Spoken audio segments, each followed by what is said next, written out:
électorale. Nous allons en parler. Aujourd'hui, nous avons le plaisir de recevoir des membres de la Commission politique et citoyenneté du FLNKS et nationaliste. Nous avons donc Madeleine Ounou, Florinda Nirikani et Juanito Ouamitan. Mesdames, Messieurs, bonjour et merci d'avoir accepté cette invitation. Bonjour. Bonjour. Aux auditeurs. Et aux électeurs. Et aux électeurs futurs. Justement, on va commencer avec vous, Madame Ounou. Donc, c'est une s'inscrire dans la liste électorale, c'est une volonté politique des indépendantistes, et vous faites le travail. Rappelez-nous simplement la commission qui chapeaute tout ça, c'est quoi, et vous faites quoi exactement à l'intérieur de cette commission?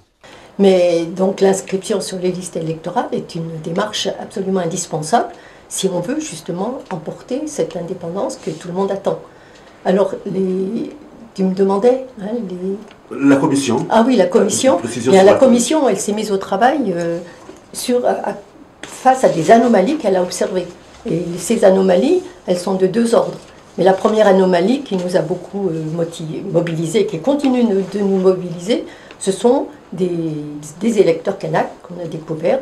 Au début, c'était à la mairie de Nouméa, qui se sont trouvés à ne pas pouvoir voter aux élections de 2009. Ça a commencé comme ça. Donc ils étaient plus de 800 qu'on a pu recenser sur le tableau annexe, qui est donc la liste qui met toutes les personnes non admises à voter aux élections provinciales. Donc il y avait des Kanaks, 800, plus de 800, et on s'en est vraiment étonné. Et ça a été notre première volonté, après 2009, de se dire il faut qu'on gagne 2014. Donc dans le cadre du travail qu'on a mis en place tout de suite, en lien avec nos élus de la province, ils étaient 4, on a tous décidé ensemble qu'il fallait faire naître une commission politique et citoyenneté, qu'on a baptisée à cette époque, de cette façon-là, pour justement favoriser un résultat très positif aux élections 2014. À savoir, donc, il y a deux listes électorales. Donc, il y a celle qui concerne les élections, ce qu'on appelle la liste électorale, la liste générale, qui concerne les élections nationales. On va parler des municipales, législatives et présidentielles, etc. Et puis, il y a une autre liste, la liste électorale spéciale, qui concerne le pays, notamment le choix de nos élus aux provinces et au congrès, donc qui vont après suivre jusqu'au gouvernement, parce que c'est eux qui, dans la foulée des représentations au congrès. C'est important donc de préciser tout ça. En tout cas, il faut s'inscrire avant le 31 décembre. Disons que c'est très important effectivement qu'on prenne tous conscience, les populations, qu'on a une particularité en Calédonie. Elle n'est pas vraie dans tous les autres espaces territoriaux de France. Quand on va s'inscrire sur la liste électorale, la plupart du temps on dit ça, eh bien on nous met obligatoirement sur la liste générale. Mais chez nous, il y a la spécificité d'une deuxième liste, et c'est bien là où ça coince, parce que le personnel, soit dans les mairies, le personnel habitué à ce qui se passe en France, eh bien on parle très peu de cette liste spéciale qui est spécifique à la Nouvelle-Calédonie, et on nous dit toujours, si la personne ne fait pas la demande d'être sur la liste spéciale, on ne la mettra pas sur cette liste. On prend son inscription sur la liste qui est obligatoirement la liste générale, qui est celle qui existe partout. C'est ça qu'il faut vraiment que tout le monde comprenne bien, qu'il y a ces deux listes. Et plus tard, on parlera d'une troisième liste, mais on ne va pas en parler tout de suite, qui sera celle qui va être spécifique au référendum.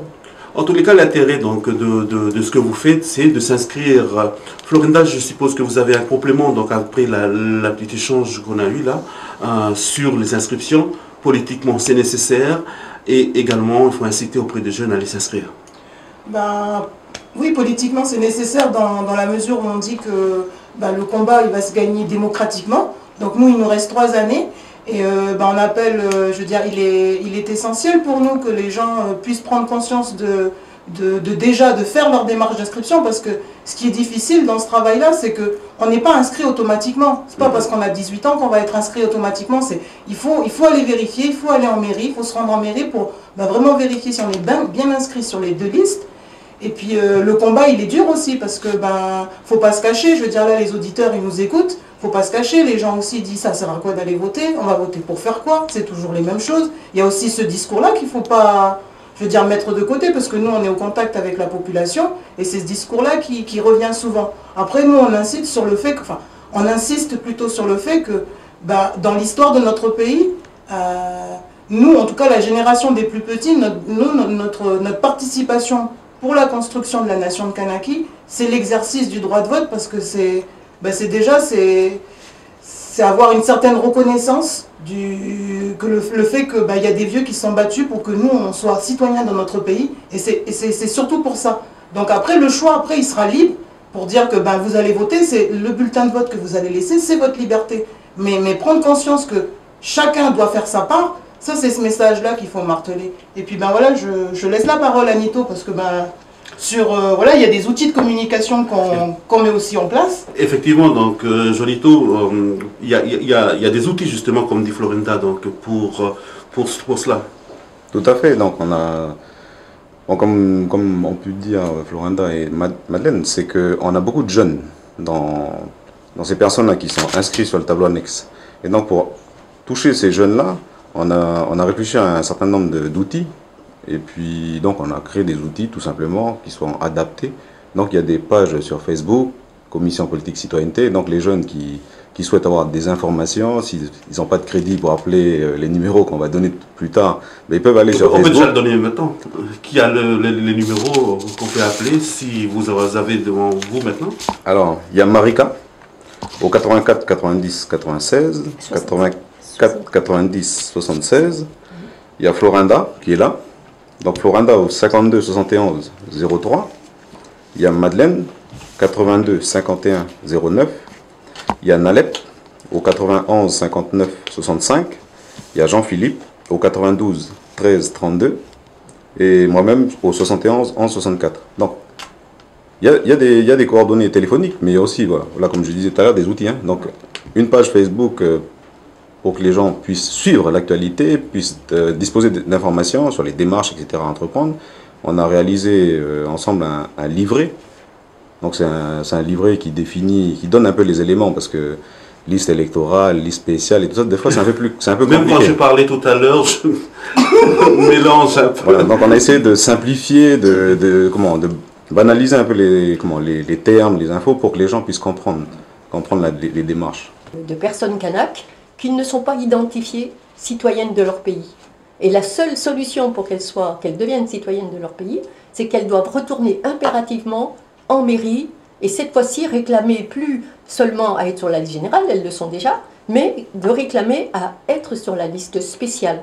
Et là, on doit leur donner un formulaire à remplir, même s'ils n'apportent pas tous les papiers, parce que trop souvent, si on est dans cette situation, c'est qu'il y a beaucoup d'anomalies, de dysfonctionnements, qui se présentent dans les mairies, il faut bien le dire, et souvent dans les mairies du Sud, hein, du Grand Sud, parce qu'on leur dit souvent, vous reviendrez remplir le formulaire quand on vous prendra l'inscription, que quand vous apporterez tous vos papiers. Alors les jeunes repartent, ils n'apportent pas leurs papiers, et finalement leur dossier n'est jamais soumis aux commissions administratives, alors que des jeunes Kanaks, on devrait pouvoir se contenter d'avoir une attestation coutumière qui puisse vraiment prouver que ce sont des jeunes qu'on ne doit pas prendre comme des gens qui arrivent. Alors que dans les mairies, là encore, une autre dysfonctionnement, c'est qu'on leur demande de 10 ans de papier, alors qu'il suffirait qu'on leur en demande beaucoup moins. Mais personne n'a intégré que toutes ces personnes kanak, elles ne sont pas identiques à celles qui arrivent de Marseille ou de Paris ou d'ailleurs. Et là, il y a encore des dysfonctionnements sur lesquels c'est pour ça que notre commission, elle agit pour mettre en évidence ces 1688, par exemple, kanak, pour maintenant, sur un plan médiatique, essayer de diffuser ces noms. Mais on est surtout là au service de tous les responsables politiques qui peuvent s'approprier de ce travail que nous faisons, puisqu'on est au service de toutes les structures politiques indépendantistes, du FLNKS bien entendu, du Parti travailliste, de la DUS, etc. Donc l'UC s'est beaucoup approprié de tout ce travail sur lequel nous agissons depuis 2008. Et c'est vrai que les autres partis politiques aussi, hein, maintenant le PT, la DUS, mais puis on espère aussi tous les autres du FLNKS. Mais il est indispensable qu'on agisse tous ensemble, parce que ce qu'on constate, je pense qu'on fait ce travail de constat dans notre commission avec des éléments vraiment justes Et puis oui, on n'invente pas les choses, on n'invente pas les anomalies, on a des témoignages, on pourrait les rassembler. Donc voilà, c'est un peu tout ça qu'il faut que nos camarades, les électeurs, comprennent qu'il faut devenir citoyen. Pour le devenir, il faut être impérativement sur cette liste spéciale. En tous les cas, vous avez parlé donc de cette citoyenneté, il est nécessaire donc de se considérer citoyen.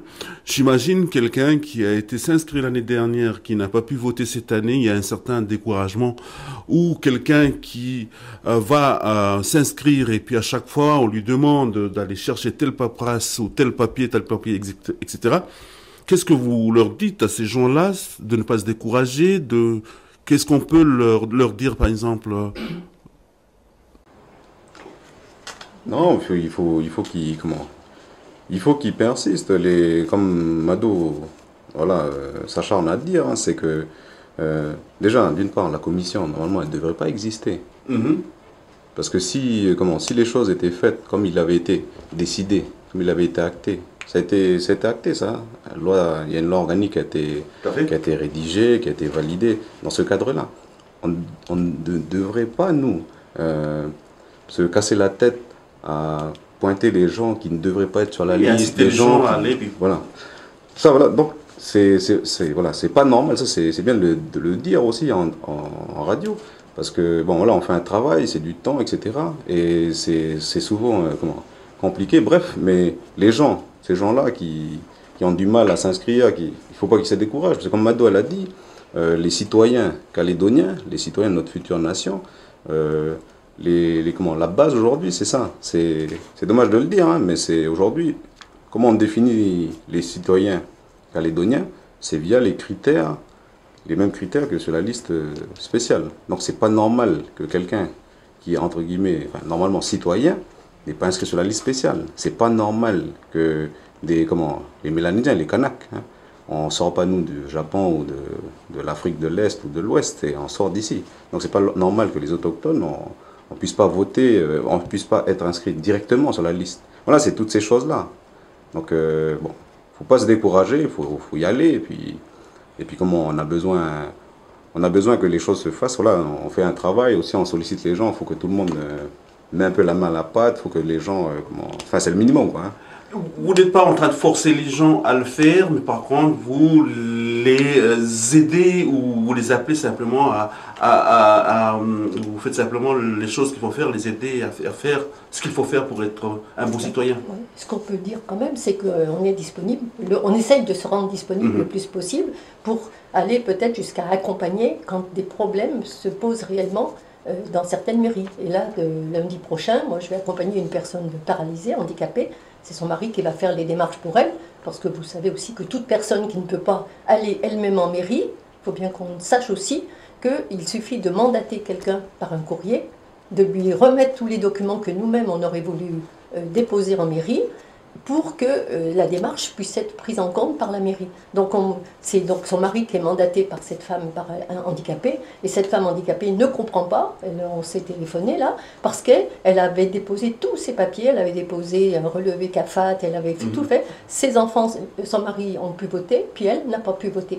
Donc c'est vrai que dans cette situation, moi je vais l'accompagner, accompagner son mari, pour essayer de comprendre pourquoi dans la commune de Doumbéa, il y a des problématiques qui se présentent comme cet exemple. Il y en a certainement plein d'autres qu'on ne connaît pas. Donc il ne faut pas que ceux qui rencontrent des difficultés, il ne faut pas qu'ils hésitent à nous appeler. Même si on n'est que des bénévoles et on répondra selon nos possibilités, c'est bien ça le problème. Hein. C'est avant le 31 décembre qu'il faut aller s'inscrire pour qu'au niveau de la révision l'année prochaine, ils peuvent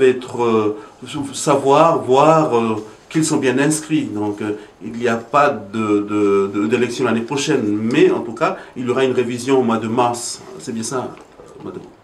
Disons que c'est vrai qu'en cette période, on voit que tout le monde s'excite un peu rapidement, parce qu'on indique tous, que ce soit les mairies, que ce soit le Haut-Sarria, qu'attention, vous avez jusqu'au 31 décembre pour vous inscrire. C'est une réalité, mais ça c'est vrai tous les ans. Parce que dès le 4 janvier, n'importe qui peut aller s'inscrire en mairie. Et on s'inscrit toute l'année. Mais quand on relance un appel, comme ça se passe actuellement, pour que ça soit fait avant le 31 décembre, c'est pour que la décision réelle soit prise lors des commissions qui vont suivre l'année suivante. Donc les personnes qui vont aller maintenant avant le 31 décembre, elles vont savoir le fin avril qu'elles sont réellement prises en compte en tant que citoyennes. La réponse sera donnée à ce moment-là. Et ceux qui vont aller le 3 janvier ou le 4 janvier en mairie, eux, il faudra qu'ils attendent jusqu'à avril 2016 pour être identifiés citoyens, pour savoir qu'ils ont bien été mis sur la bonne liste. Voilà, donc c'est un peu tout ça, mais c'est toute l'année, hein, il ne faut surtout pas se décourager parce que c'est important qu'on aille à n'importe quel moment en mairie pour s'inscrire. Une question qui me vient à l'esprit en ce moment, quand on parle de mairie, souvent il y a une volonté politique aussi de s'inscrire là où vous résidez, donc pour les citoyens, Flo? Ben, oui, ça c'est important aussi. C'est très important parce que déjà si on parle de la capitale de Nouméa, donc Juanito, je crois que les chiffres, on est à près de 100 000 habitants à Nouméa. Oui, voilà. Plus de 100 000, moins de 25 ans, il y a peut-être plus de 50% de la population qui ont moins de 25 ans. On est beaucoup ici à Nouméa. Et à Nouméa, beaucoup de gens ont pris cette habitude de dire je laisse mon inscription là où je suis originaire, que ce soit Lifou, Wailou, on reste là mais on continue à voter dans nos communes où on ne réside pas. Ce qui est important, c'est le poids que va peser en fait, on va dire tout bêtement l'exercice du droit de vote, parce que nous on a besoin des voix ici, parce que dans le combat politique, c'est la province sud le dernier bastion à investir. Je veux dire, dans toutes les autres communes, on est pratiquement tous indépendantistes. Mais la capitale de Nouméa, Mandor, Païta, toutes les grosses communes, là, les gens qui sont originaires de tout le pays, il faut qu'ils prennent l'habitude de s'inscrire dans la mairie dans laquelle ils résident. Et pour ça, c'est des papiers simples. C'est qu'un transfert de dossier. Je pense que Mado, tu me diras, il faut juste une facture d'électricité. Et puis, même si on ne réside pas, on n'a pas sa propre maison, on peut demander à quelqu'un de faire une attestation d'hébergement. Il n'y a que ça à fournir avec sa pièce d'identité. Et puis après, du coup, le transfert, il se fait de mairie en mairie. Et ça, c'est tout simple à faire. Mais comme ça, on se dit que dans la part qu'on a amené chacun, déjà, on dit que si ça fait 25 ans, 15 ans ou 10 ans qu'on vit à Nouméa et qu'on est originaire de la commune de Waouilou, par exemple, on se dit que là, pour 2018, je m'engage à m'inscrire dans la commune dans laquelle je réside. Et ça, c'est un acte politique, ça. Et du coup, faut encourager les gens aussi dans ce sens-là. Parce que ça y est, à Wailou, on est indépendant. Enfin voilà, les mairies, c'est des mairies indépendantistes. Donc, puis ça garantit peut-être la non-abstention. Parce que si on s'inscrit là où on réside, on aura moins de difficultés pour se déplacer, pour aller voter. Alors que si on est inscrit très loin, c'est bien sûr, on est content, mais on n'ira pas forcément voter. Alors finalement, le résultat devient nul pour tout le monde. Pour les jeunes, par exemple, Juanito, quels sont les gros problèmes que vous rencontrez, donc, par exemple, quand les jeunes ils ne veulent pas tout simplement aller s'inscrire, ou qu'est-ce qui explique en fait tout ça? Si vous en avez. C'est vrai que les jeunes aujourd'hui ne voient pas forcément l'intérêt pour eux. L'intérêt pour eux d'aller s'inscrire. Comme Florenda l'a tenu un petit discours tout à l'heure, c'est que voilà, on parle de Kanaki, on parle de lutte et tout ça. C'est bien, mais voilà, comme on a dit aussi au début, c'est que Kanaki, on va l'avoir par le bulletin. Il faut savoir que le bulletin de vote, quand on va voter, c'est le droit de vote, c'est voilà, c'est le moment où on est tous égaux. On ne peut plus se comparer avec quelqu'un qui a une grosse bagnole, quelqu'un qui a un compte en banque plus garni que le nôtre. On est tous égaux. Et puis on a cette possibilité-là. Donc nous, ce qu'on fait, c'est qu'on encourage les gens qui n'ont pas la possibilité d'aller voter, de s'inscrire. Donc c'est ça la démarche aujourd'hui. On fait un peu de publicité, mais c'est aussi pour inciter nos gens. Parce qu'on trouve que c'est pas normal. Et puis le travail de la commission, comme je le disais tout à l'heure, c'est pour bien montrer aux gens, notamment aux jeunes, que c'est pas quelque chose que l'on fait comme ça. C'est que la commission, d'une part, n'a pas lieu d'être, normalement, parce que ça devrait se faire automatiquement, que les Kanaks doivent s'inscrire automatiquement, que les gens qu'on demande à vérifier s'ils remplissent bien les conditions pour pouvoir voter, ces gens-là qu'on appelle, on souhaite radier, c'est le terme utilisé par le tribunal, que ces gens-là répondent bien aux critères pour pouvoir voter, des chiffres concrets, en 2015, par exemple là, sur 43 arrêts rendus par la Cour, il y a 31 décisions de radiation qui ont acquis, voilà, qu'on a entre guillemets perdu, pour faire simple, parce qu'il fallait que nous, les tiers électeurs, nous apportions les preuves. Et le problème, c'est que on n'a pas la capacité à apporter les preuves. Parce que moi, je ne peux pas aller pour vous, Romain, demander des documents, par exemple, à la CAFAC. Vous voyez? Et donc, c'est là que se pose le problème. Par contre, sur les 43, il y a 7 décisions de radiation. Ça démontre ça, ce chiffre-là, qu'il y a des choses qui sont anormales. Voilà. C'est pour ça que je disais la commission n'a pas lieu d'être. Puis, nous, notre travail, c'est ça, c'est de pointer le fait que on est dans un processus de décolonisation, il y a des accords, il y a des choses qui ont été votées, qui ont été validées. Et notre démarche, si vous voulez, bon, c'est une démarche, on essaie de pallier un problème, hein, parce que nos politiques, certains se positionnent, d'autres non. Mais l'idée, c'est que, voilà, c'est que les jeunes, en faisant la démarche, ça va être une démarche aussi politique. Même s'ils veulent... Enfin, la politique, c'est aussi ça, hein, c'est participer, c'est voilà, dire qu'on veut Kanaki, tout le monde brandit le t-shirt avec Kanaki, avec le drapeau et tout ça. Mais voilà, Kanaki, c'est ça aussi, c'est se bouger pour aller s'inscrire, puis voter aux prochaines élections. Voilà, c'est ça c'est du concret. Hein. Donc ça, c'est l'appel aux jeunes. Les jeunes, voilà, on sait qu'ils ont d'autres chats à fouetter. Il y en a qui veulent les tablettes, il y en a qui veulent un boulot, il y en a qui veulent... Mais demain, voilà, demain, il y a...